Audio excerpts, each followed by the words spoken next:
Queridos, paz e graça a todos. Estamos aqui mais uma vez para gravar mais uma pré-aula. Hoje nós vamos falar da pré-aula de número 3. Quero iniciar mandando um grande abraço às pessoas que curtem a nossa página, que deixam inscrito, que nos ajuda a divulgar as nossas pré-aulas, que nos ajuda a divulgar a escola bíblica a nível Brasil e também fora do Brasil. Abraço ao Leandro Marcos em Ubaporanga, ao Jorge Gabriel e também ao Nelson Silva, a Jacirene Ramos e ao José Roberto. Nós estamos nesse primeiro trimestre de 2018 falando sobre a supremacia de Cristo, fé, esperança, ânimo na carta aos Hebreus. O comentarista é o pastor José Gonçalves, um grande homem de Deus, todos nós conhecemos aí da Assembleia de Deus, há muitos anos escreve essas revistas de escola dominical. A escola bíblica dominical é de extrema importância, é ela quem tem a base para que a igreja permaneça firme na palavra, é ela que tem a base para que a igreja seja doutrinada. E você que é um novo professor tem o privilégio de estar no projeto de Deus. É Deus quem te chamou, não foi você quem escolheu. Então, esse ano seja um ano de bênção na sua vida, seja um ano de paz e um ano de prosperidade dentro da casa do Senhor. A leitura bíblica em classe dessa lição está em Hebreus 3, vamos falar do capítulo todo, do capítulo 3, do versículo 1 ao versículo 19. E a lição de número 3, que nós estamos falando hoje, fala sobre a superioridade de Jesus em relação a Moisés. Nós estudamos a superioridade de Jesus em relação aos anjos, hoje nós vamos falar sobre Moisés. Na introdução nós vamos ler tópico a tópico e discutir um pouquinho de cada tópico aqui. Vou deixar abaixo o copia e cola para você levar e anexar seu pensamento, e também outras videoaulas que você pode assistir, anotar do lado do copia e cola, que você vai tirar ali, imprimir e levar para a sua sala de aula, ou distribuir, ou então dar a sua aula com data show, ou então no quadro, como eu faço aqui na sede. Nessa introdução nós vamos falar um pouquinho da diferença entre Moisés e Jesus, e eu queria que você anotasse no quadro, coloque de um lado Moisés e do outro lado Jesus, e explique a diferença só nessa introdução. A introdução diz que o autor dá nesse capítulo 3 fazendo o contraste de Moisés e Cristo. Então, dando continuidade nessa pré-aula aqui sobre a carta aos Hebreus, quero mandar um abraço aqui à minha amiga Jacirene e também à minha amiga Janice, que falou algo muito, muito importante nesse tópico. Ela falou que é importante você conhecer um pouquinho dos costumes judaicos e um pouquinho sobre esse povo para falar sobre a carta aos Hebreus. Realmente é de extrema importância. Quero mandar um abraço ao pastor Guga, ao pastor Arlen. Essa camisa bonita que eu estou vestido aqui é um acontecimento muito bom nesse ano 2018. Vai acontecer em 2018 agora a reforma. A reforma é um congresso de jovens aqui da ADTO, Assembleia de Deus Ministério de Teofotônio. Você é o nosso convidado. Então, dando continuidade aqui à pré-aula sobre a carta aos Hebreus, hoje nós estudaremos sobre o capítulo 3 da carta aos Hebreus. Nós veremos o quanto aqui Jesus é superior a Moisés. Querido, eu vou anexar abaixo do copia e cola e também deixar para que você coloque um esboço sobre algumas coisas notáveis dessa diferença. Então, primeiro, em Moisés tem uma missão de administrador da casa, porque é ele quem vai administrar a saída do povo do Egito até Canaã. E Jesus é o edificador da casa, foi Jesus quem construiu todo esse projeto, foi ele quem estava na elaboração do projeto do homem. Segundo, Moisés é retratado aqui como servo. Jesus é servo sim, mas nesse capítulo ele é colocado como filho de Deus diante de todos, diante de toda a comunidade. Terceiro, Moisés aqui vai ter uma missão terrena, Jesus tem uma missão celestial e eterna. Então, enquanto Moisés tira o povo do Egito e leva a Canaã, Jesus está nos tirando da terra e nos levará para estar diante do Pai. Quarto, Moisés tem uma missão que dura 40 anos. Na numerologia, é um tempo de prova. Jesus tem um ministério, uma missão que dura cerca de 3 anos. E especificando aqui, isso eu estou falando um corpo humano, querido, especificando a trindade, 3 anos um pouquinho. Enquanto Moisés está no tempo de prova, Jesus está no tempo de perfeição, provando que o Pai, o Filho e o Espírito atuam em conjunto para salvar o homem.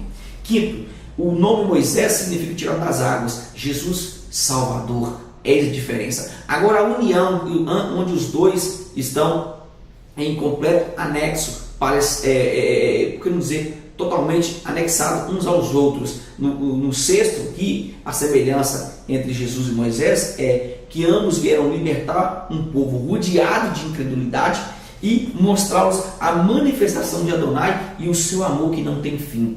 Tanto Moisés como Jesus tiveram esse mesmo pensamento. tiveram essa mesma ação, tiveram essa mesma vontade e cumpriram, sim, cumpriram. Jesus, tanto Moisés como Jesus, viram, aí nós vamos estudar um pouquinho sobre Josué depois, o desenvolver do plano de Deus chegar até o final. E na presciência de Deus, Jesus já sabe que se cumpriu o plano da igreja estar reunida com o Pai. Ok? O tópico número 1 vai falar sobre uma tarefa superior. Jesus é superior a Moisés porque ele é o divino e real Filho de Deus. Quanto a isso, nós não devemos contrastar aqui. Não há diversas outras teses do hinduísmo, budismo, islamismo, coloca ele como profeta, mas nessa carta ele é o divino e real Filho de Deus, enquanto Moisés é retratado aqui apenas como um servo de Deus, assim como nós também somos servos do Senhor. Já no capítulo 2, ele vai estar falando no versículo 2 do capítulo 2 também, ele fala de Cristo coroado de glória como sumo sacerdote idôneo e compassivo, e ele chama a atenção de todos para algo que é muito importante. Ele se direciona aos santos irmãos aqui e participantes do chamado aqui é a vocação celestial. Ele vai usar o termo irmãos e irmãs aqui, ou o termo irmãos, que era uma maneira típica de chamar a todos que pertenciam à igreja visível. No capítulo 3, versículo 12 fala sobre isso, no capítulo 10, versículo 19, em Atos 1, 16, também em 1 Coríntios 3, o versículo 1 também fala sobre isso. Então isso nos leva ao pensamento de que Paulo realmente escreveu essa carta. Ele tem um significado aqui todo especial, uma vez que Jesus nos fez irmãos em Cristo. Jesus nos fez irmãos no que nós chamamos de quírios, aqueles que seguidores de Cristo. Ele nos fez irmãos. Nós cristãos somos irmãos e irmãos. É o que nós chamamos de santos, como diz o próprio Paulo. Isso aqui é muito interessante você falar. Quando nós falamos sobre mediador, nós precisamos lembrar aqui que Moisés é o mediador entre Deus e Faraó, e não entre Faraó e Deus, mas entre Deus e Faraó. E isso é importante. Jesus, em contrapartida aqui, ele é o nosso mediador com o próprio Pai. A libertação do povo de Faraó era um projeto de Deus e envolveu quem? Moisés. Já Jesus, ele nos liberta da garra de Satanás e nos livra da ira do próprio Deus. Entra algo interessante que entra. Ele nos une novamente a Deus por intermédio da graça. Somente Ele pode fazer isso. O tópico número 2 fala assim, uma missão superior. O que é apóstolo vai cair aqui? Vai falar sobre um pouquinho sobre o apostolado. No grego, a palavra apóstolen, ou apóstolo, significa aquele que é enviado. Aquele que é o mensageiro ou embaixador. Aquele que representa a quem enviou. Esse é o termo apóstolo. Moisés aqui tinha a missão de conduzir o povo a Canaã terrena. Jesus ele tem a missão de pregar o reino de Deus, o reino dos céus, a todos que creem que verdadeiramente ele é o Filho de Deus. Moisés ele não veio pregar, querido. Moisés ele não veio exortar. Jesus, sim, ele veio como o verdadeiro apóstolo, aquele que traz e que representa Deus. Ele é o próprio Deus. Cristo é o único capaz de compreender aqui e tratar efetivamente os problemas mais significativos que os cristãos enfrentam. Somente Jesus tinha essa capacidade. Eles deveriam aqui dar maior atenção ao que seria dito a seu respeito, e no entanto eles não deram. O povo viraram as costas, assim como na nossa atualidade. Então esse tipo de apóstolo aqui, ele é aplicado a Jesus somente no Novo Testamento, somente aqui no Novo Testamento. O termo enfatiza aqui a sua autoridade e a realização fiel da missão que o Pai me enviou para cumprir. O autor da carta aos Hebreus, ele continua a exaltá-lo falando de que? Da sua fidelidade. A fidelidade a quem? A fidelidade ao Pai, que o constituíra, e o compara com Moisés, que também foi fiel em toda a casa de Deus. Com a referência em Números 12, versículo 7, Moisés e Cristo são comparados de modo aqui favorável. Isso aqui é interessante, de modo favorável quanto à fidelidade de ambos, mas contrastado quanto à honra. Porque Jesus era mais digno de honra, maravilhoso, considere Deus forte, nome acima de todos os nomes. E Moisés, somente servo como nós. O tópico de número 3 vai falar assim, uma mediação superior. Querido, nesse tópico nós veremos que Jesus é apresentado como sumo sacerdote. Qual a diferença? Entenda, embora ele tenha ele tendo tido um privilégio de falar com Deus face a face e ver a sua forma, como diz o número 12, versículo 8, pelas costas, Moisés ainda era somente um servo. Moisés permaneceu no estado de servo em toda a casa de Deus. O versículo 5 do capítulo 3 fala sobre isso. Cristo, como Criador, ele é digno de honra como o divino construtor de todas as coisas, como eu falei no início aqui, incluindo aqui o santuário definitivo de Deus. João, o capítulo 2, o versículo 19 e 20, diz o seguinte: Jesus lhe respondeu: destruí este santuário e em 3 dias o reconstituirei. Replicaram os judeus: em 46 anos foi edificado esse santuário e tu em 3 dias o levantarás? Ele, porém, se referia ao santuário do seu corpo. Então é muito mais profundo o que Jesus estava falando, que o Filho de Deus estava falando.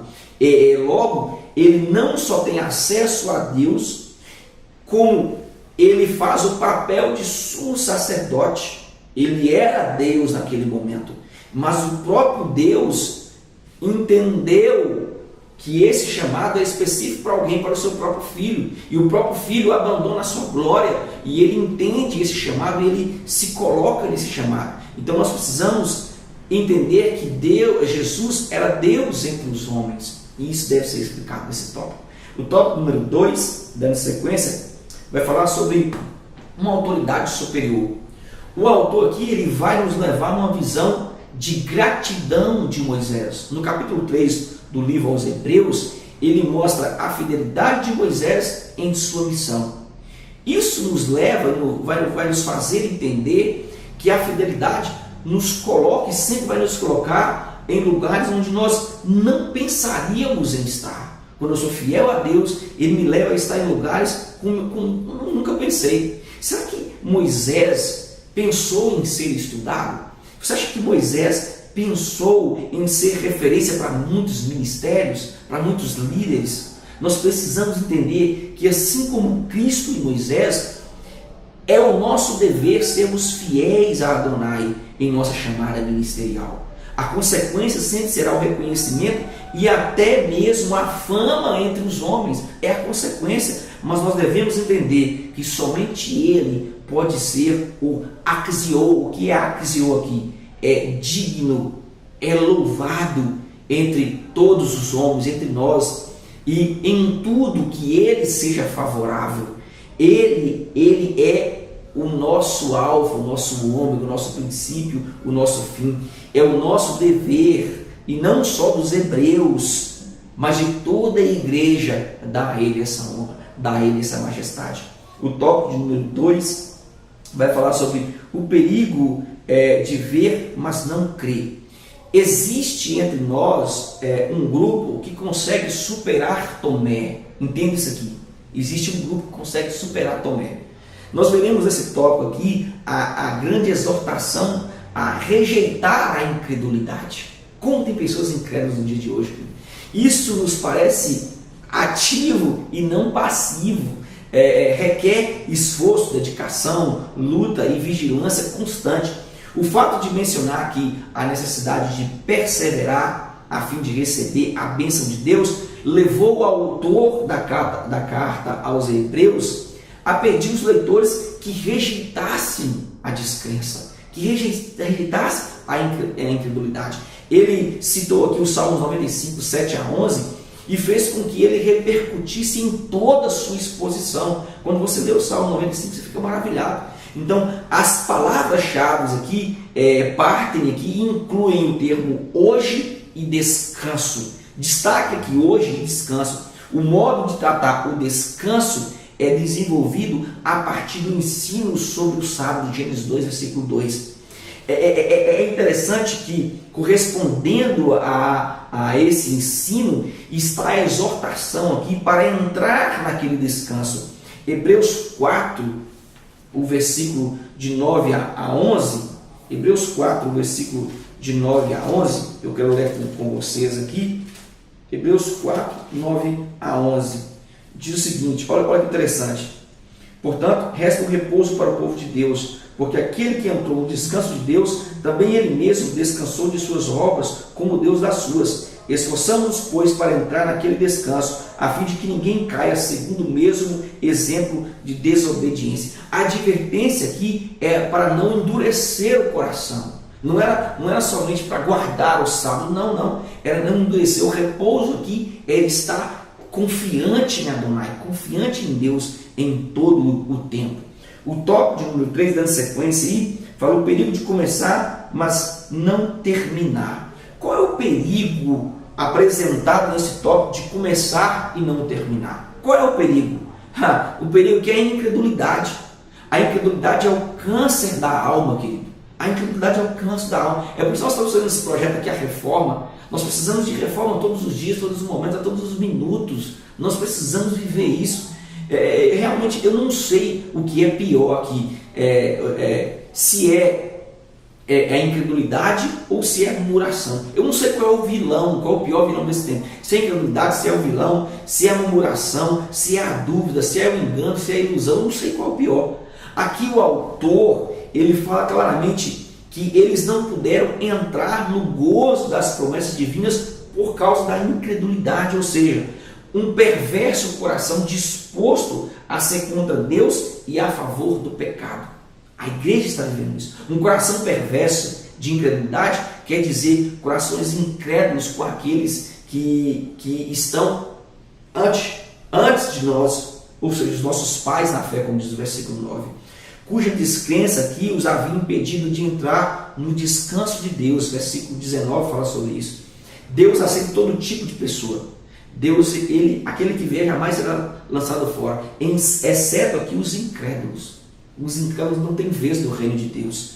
Por isso que o filtro de Deus, o filtro do Pai em relação aos homens, não é a classe social, não é aqui a cultura, não é a inteligência, não é a obra, não é o status, mas é a fé. Como está a sua fé? Se você não tem fé, é impossível você agradar a Deus, diz a própria palavra do Senhor. Entenda isso e destaque isso nesse tópico para os seus alunos. O tópico número 3 vai falar sobre um discurso superior. Ao analisarmos aqui as promessas para o povo judeu, nós precisamos entender que a cobrança sobre eles deveriam realmente ser mais severas, querido. Por quê? Porque eles são a escolha de Deus para a divulgação das tão sonhadas promessas. Eles eram essa escolha, eles são essa escolha para divulgar essa promessa. Eles viram, eles viveram muitas coisas que as demais nações não conheciam. Mateus 7, há um texto muito bom para falar sobre isso. O capítulo de número 26, Mateus 7, 26 diz: e todo aquele que ouve essas minhas palavras e não as pratica será comparado ao homem insensato que edificou a sua casa sobre a areia. Eles edificaram a casa sobre a areia. Eles viram, mas não compreenderam. Então esse povo tinha não só as promessas, mas estavam com aqueles que viram e viveram parte das promessas. E nada adianta ser como o povo do passado aqui, que tinha ouvido a mensagem divina e entendido, mas não atendido. Tem muitas pessoas que ouvem, entendem, mas não atendem. Essa é a diferença que existe na atualidade. É por isso que se diz: se hoje vocês ouvirem a sua voz, não endureçam o coração, como na rebelião. A palavra-chave aqui é hoje, e não amanhã ou outro dia. O dia de nossa morte será também um dia que se chamará hoje. Se chamará hoje, não é amanhã, se chamará hoje. A advertência é de quem? Do Espírito Santo. E nós sabemos que é o melhor para todos nós obedecer. Quando nós obedecemos, todas as coisas cooperam para bem daqueles que amam a Deus. Tópico número 2 do item 3 fala sobre a humilhação do servo. Ser servo é fácil, entenda isso. Comece nesse tópico falando isso. Ser servo é fácil para quem é servo. Agora, ser servo para quem é Senhor, querido, é muito difícil. Jesus, ele nos mostra que o estado de servidão é para aqueles que realmente estão no plano do Pai. É aqueles que estão envolvidos no plano do Pai. E qual é o plano do Pai? A salvação de todos. Esse é o plano do Pai. 1 Timóteo 2 É o versículo 3 e 4, diz assim: porque isto é bom e agradável diante de Deus, nosso Salvador. O que é? Que quer que todos os homens se salvem e venham ao conhecimento da verdade. Jesus, ao deixar a sua glória, ele estava e esteve sempre no plano de Adonai. Por quê? Pois ele também é parte, era, é e será parte do plano da salvação do homem. Então, ele está anexado nesse pensamento de que todos se salvem. É isso que você vai falar nesse tópico. Já o tópico número 3, indo para os finalmente aqui, vai falar sobre o exemplo a ser seguido. A prioridade ao reino de Deus deve ser o alvo de todos os que buscam a intimidade com Deus, que vivem aqui e esperam a sua volta. É essa intimidade, é essa prioridade que nós devemos ter, intimidade com Deus. Dentre essas prioridades, nós precisamos ouvir a voz do Mestre quando ele diz que somos seus discípulos e seremos reconhecidos como tais. Quando amarmos aqui uns aos outros, nós seremos reconhecidos como seus discípulos. João 13, 34, 35, eu sou fanático, eu amo esse versículo. Quando nós demonstrarmos esse amor aqui, ao demonstrar o amor ao próximo nesse tempo e também no tempo em que a carta aos Hebreus foi escrita e ela foi elaborada, é a grande dificuldade da igreja que se diz noiva de Cristo. É a grande dificuldade de você mostrar que você ama o Senhor, que você está envolvido nesse projeto e que você faz parte desse projeto. Nós precisamos entender que não somos nós, é Ele quem deve prevalecer. O nosso dever é ser um servo, assim como Moisés também se colocou no estado de servidão. Muitas pessoas estão elevando Moisés, elevando a nação, esquecendo que o projeto é o próprio Adonai quem fez, é o próprio Jesus quem esteve envolvido. Não sou eu. Eu estou aqui agora, são 6h20 da manhã para gravar essa pré-aula para você. Eu não sou o bom é Ele. Nós somos apenas colaboradores, nós somos servos, assim como você também é servo, de estar assistindo uma pré-aula para levar para outras pessoas, para que outras pessoas sejam impactadas. Você está colocando e dando o seu melhor. Então, se você tem esse entendimento, se você está sentado aí assistindo uma pré-aula e divulgando a escola bíblica, divulgando a pré-aula, quantas pessoas reclamam: pastor, o som está ruim, pastor, o ambiente está ruim, querido? Eu faço o melhor que eu posso. Eu não tenho dinheiro para envolver nisso aqui. Eu faço o que eu posso. Estou numa sala aqui, perto do gabinete pastoral, cheio de outras salas aqui. Eu estou gravando esse lado também para você não ter eco nenhum. Mas eu estou vendo que tem pedreiros mexendo lá embaixo, porque a igreja não para. Ela é um organismo vivo. Enquanto eu estou aqui, tem pessoas orando lá embaixo na igreja agora. Nós estamos numa semana de oração, um ano todo de oração, de 6 da manhã às 7h30. Essa igreja ela é um mecanismo vivo, ela não pode parar. Então é hora de nós reclamarmos menos, nós olharmos mais para o alvo que é o Senhor. Quantas pessoas reclamam porque está ruim, porque aqui está ruim? Querido, seja grato ao Senhor de nós termos tecnologia, de nós podermos estar diante dEle, de nós estarmos diante dEle oferecendo o que nós temos de melhor. Qual é o seu melhor para o Senhor? Qual é o melhor que você tem dado aí nos últimos dias? Como está a sua fé? Moisés deu o seu melhor. Moisés peregrinou durante muitos anos com o povo incrédulo. E nós, pastores da autoridade, estamos continuando peregrinando com o povo. Também um povo incrédulo. Também um povo que é pior do que Tomé. Querido, Deus continua fazendo na igreja. E muitas pessoas não acreditam. Dizem que tudo foi elaborado, tudo foi projetado. Nós, porém, permanecemos, como diz o texto de Romano, que o justo viverá pela fé. E se ele retornar, ou se ele revogar, como diz o original, se ele retornar, a minha alma não tem prazer nele. Se ele regressar, nós não iremos retroceder.